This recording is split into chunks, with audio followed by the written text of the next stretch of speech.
Tugas individu Meliani Mayang Saputri kasus KDRT Rizky Bilar terhadap Lesti Kejora.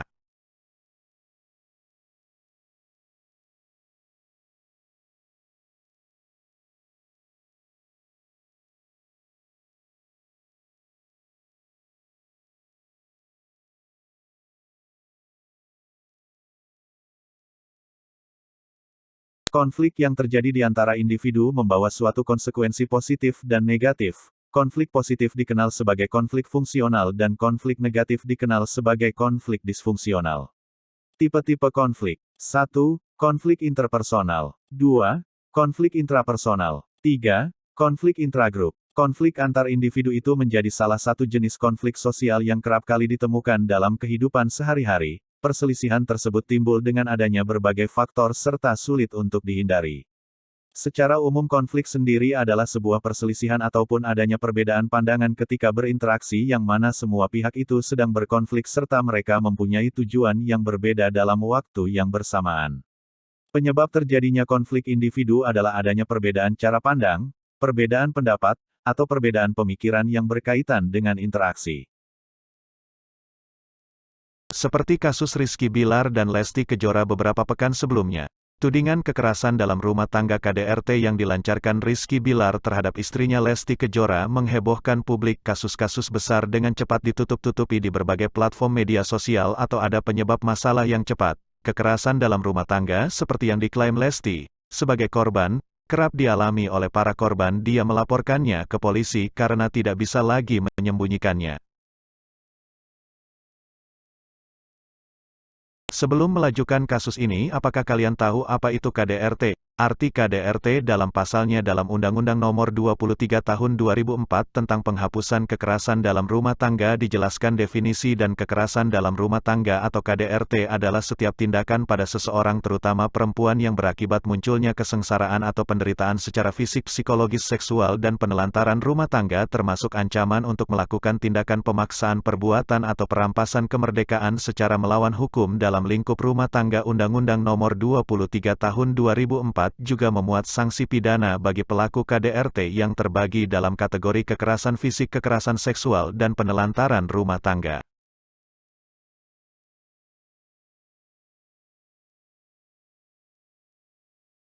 Hal inilah dapat terjadi konfliknya rumah tangga yang menimpa keluarga artis Lesti Kejora dan Rizky Bilar. Lesti melaporkan sang suami atau dugaan KDRT. Tindakan kekerasan yang dilakukan Rizky Bilar kepada Lesti Kejora terjadi pada Rabu, tanggal 28 September tahun 2022. Zulfan mengatakan tindakan kekerasan tersebut berawal saat Lesti Kejora mengetahui suaminya berselingkuh. Terlapor ketahuan berselingkuh di belakang korban, jelas Zulfan.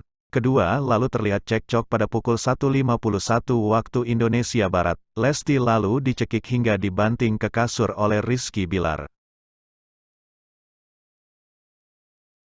Pada saat korban meminta dipulangkan ke rumah orang tuanya, terlapor emosi dan berusaha mendorong korban dan membanting korban ke kasur. Ucap Zulfan, terlapor mencekik leher korban sehingga korban terjatuh ke lantai dan hal tersebut dilakukan berulang-ulang. Tutur Zulfan. Kekerasan yang dilakukan Rizky Bilar kepada istrinya itu kembali terjadi pada pukul 9.47 waktu Indonesia Barat. Lesti ketika itu dicekik dan dibanting ke lantai kamar mandi. Terlapor berusaha menarik tangan korban ke arah kamar mandi dan membanting korban ke lantai dan berulang kembali, beber Zulfan. Lesti Kejora lalu melaporkan kasus ini ke Polres Metro Jakarta Selatan pada malam harinya. Setiap sekitar pukul 22.27 waktu Indonesia Barat, Rizky Bilar dilaporkan atas pelanggaran di Pasal 44 Undang-Undang RI Nomor 23 Tahun 2004 tentang KDRT. Penyanyi dangdut itu juga membawa sejumlah bukti visum atas luka kekerasan yang disebabkan oleh perlakuan Bilar. Tangan kanan dan kaki, leher dan tubuhnya merasa sakit dan atas kejadian tersebut korban merasa sakit, kata Kabid Humas Polda Metro Jaya Kombes Endra Zulpan dalam keterangannya kepada Detikcom, Kamis, tanggal 29 September, tahun 2022, dikutip dari Detik News.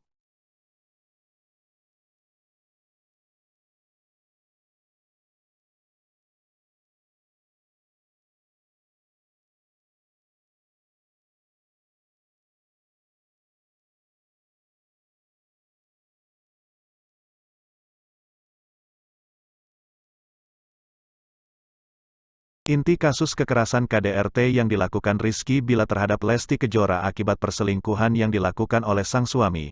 Solusi, setiap pasangan suami istri harus hendak membangun hubungan rumah tangga yang harmonis dan penuh kasih sayang, menanam rasa empati dan saling menghormati satu sama lain, memiliki sikap jujur atau terbuka satu sama lain, menanam kesetiaan terhadap pasangan, jauhi perselingkuhan, tidak melakukan normalisasi KDRT sekecil apapun dalam permasalahan yang ada sebaiknya diselesaikan dengan kepala dingin. Kesimpulan dan saran kesimpulan, KDRT mengalami jenis atau bentuk kekerasan fisik dan psikis.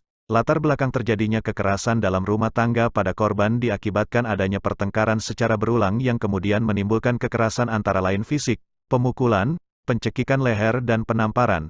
Kekerasan psikis berbentuk ucapan yang menyakitkan dan janji-janji yang diingkari oleh pelaku. Dampak yang ditimbulkan akibat KDRT seperti trauma psikologis berupa depresi, stres, memiliki krisis kepercayaan, ketidakstabilan emosi. Saran sebaiknya saat mengalami masalah dalam rumah tangga sesuai dengan cara baik-baik, tidak dengan cara melakukan KDRT. Terima kasih.